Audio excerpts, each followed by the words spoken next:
For the first 6 years of his post-presidency, Bill Clinton keeps a low political profile. But in 2007, his wife, Senator Hillary Clinton, announces she's running for president. The former president becomes her biggest advocate and campaigner-in-chief. Thank you. Early on, he was such a big, huge rock star that when Hillary was first running, you know, for him to go out to an event, get gigantic crowds in, then he turned it over to Hillary and let her explain why she was running for president.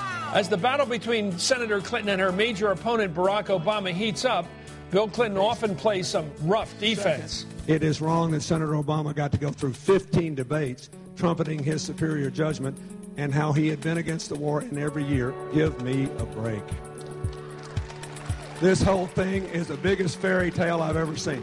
I think he authentically did not feel that Obama, by virtue of his experience, was ready for the presidency. And he saw Hillary Clinton as just a vastly superior alternative.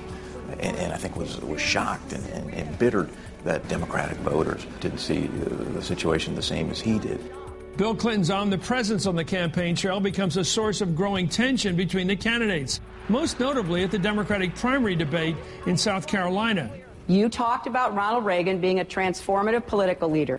I did not mention his name. Your husband did. Well, I'm here. He's not. Okay, well, I can't tell who I'm running against sometimes. People begin to question if it is seemly for him, a former president, to be hitting so hard against a fellow Democrat. You got to understand, his wife was running for president of the United States of America. I mean, this is his wife.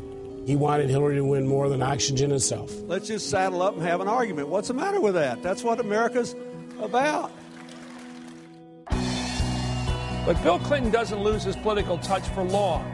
By the Democratic National Convention in August 2008, he's come out strongly in support of his party's nominee. Everything I learned in my 8 years as president, and in the work I have done since in America and across the globe, has convinced me that Barack Obama is the man for this job. After he's elected president, Obama asked Hillary Clinton to become his Secretary of State. To further his wife's cause and to allay all concerns, Bill Clinton opens his foundation's finances to the public, revealing his powerful and well-connected donor base. As Obama's Secretary of State, Hillary quickly puts the campaign behind her. But for Bill Clinton, the healing process takes longer. It's not until the fall of 2010 that all appears completely forgiven between the former and current presidents. Bill Clinton understands where I'm coming from here. He knows what it's like to be married to somebody who's smarter, somebody who's better looking, somebody who's just all around a little more impressive than you are. Bill Clinton spends much of the fall helping out President Obama and the Democratic Party. This is the 126th event I've done for about almost 90 candidates. Diving into the nitty-gritty of national and even local electoral politics. Thank you for letting me come back. This is what he lives for. He loves nothing more than campaigning and meeting people and shaking hands. Oh my God! Oh my God, he's just my head! Oh my God! Let's send a message to Washington. Let's get our country back. It's a tough midterm election for Democrats.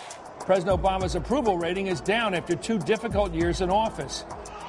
Bill Clinton is besieged with requests from Democrats to campaign for them. He splits his schedule between who the White House wants him to boost and returning help to candidates who backed his wife in 2008. Polls show him the most popular Democrat of the season. He's the single most extraordinarily apt and competent politician I've ever met. And that's not because he's simply good at communicating, good at the art of politics. It's all anchored in what are, in fact, very strong and very well worked out convictions. Throughout the fall, Bill Clinton barnstorms the country, arguing. This is a choice, and you better make the right choice for yourself and your children and your grandchildren and your future. Lecturing. Here's the deal. There's always a gap between when you vote for change and you start implementing it and you feel it. Pleading. Whatever happens, I don't want it on my conscience. I've seen this movie before, and I don't want to see it again. Crisscrossing the nation from Connecticut to California, West Virginia to Washington State. He's the person the White House dispatches to the key states for 2012.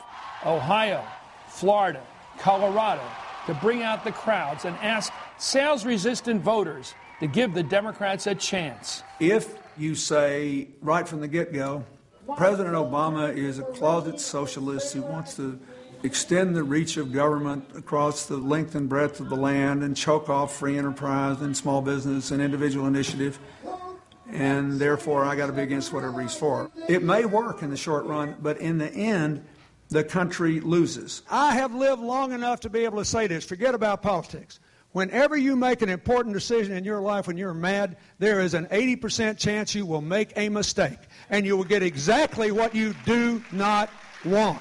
Let's talk about that phenomenon in American life since you left office, and it's gotten worse, much worse, of this fiery negativity. I don't know how it could get much worse than Newt Gingrich's time delay in Kennesaw, but I think that part of it is that the American people are having a tough time. And I think in anxious times, people get on more of a hair trigger. They're afraid that they are not doing right by their families. They're afraid their own dreams are going to be thwarted.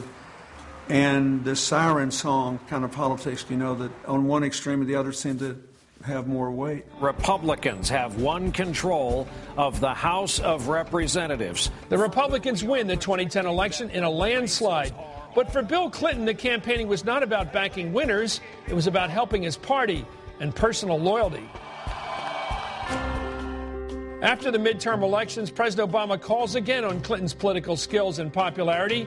Bring the other guy in. In December 2010, Clinton joins the president at the White House podium to rally support for Obama's deal with the Republicans over extending the Bush tax cuts. In an unexpected way, it puts on the stage for all to see the country's most vital political alliance, Obama and the Clintons. Clinton holds forth to the assembled reporters for half an hour, demonstrating his sharp, up-to-date grasp of the economic problems facing the country. We have to go beyond direct investments, whether they're stimulus projects or tax cuts, to private growth. But to get there, we have to achieve a higher level of growth that triggers the confidence. So I personally believe this is a good deal and the best he could have gotten under the circumstances.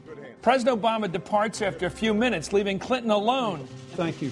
For a short while, it almost seems like Clinton is president once more, and he's enjoying every moment at the national podium. Mr. President, I get the feeling that you're happier to be here commenting and giving advice than governing. Oh, I had quite a good time governing. You know, he says he's out of politics like I'm out of politics. I mean, come on. He's out of elective office. Yeah, I agree with that. But, I mean, he has such a presence on the political scene. Bill Clinton has found professional success in his post-White House career, but there have been some personal changes along the way.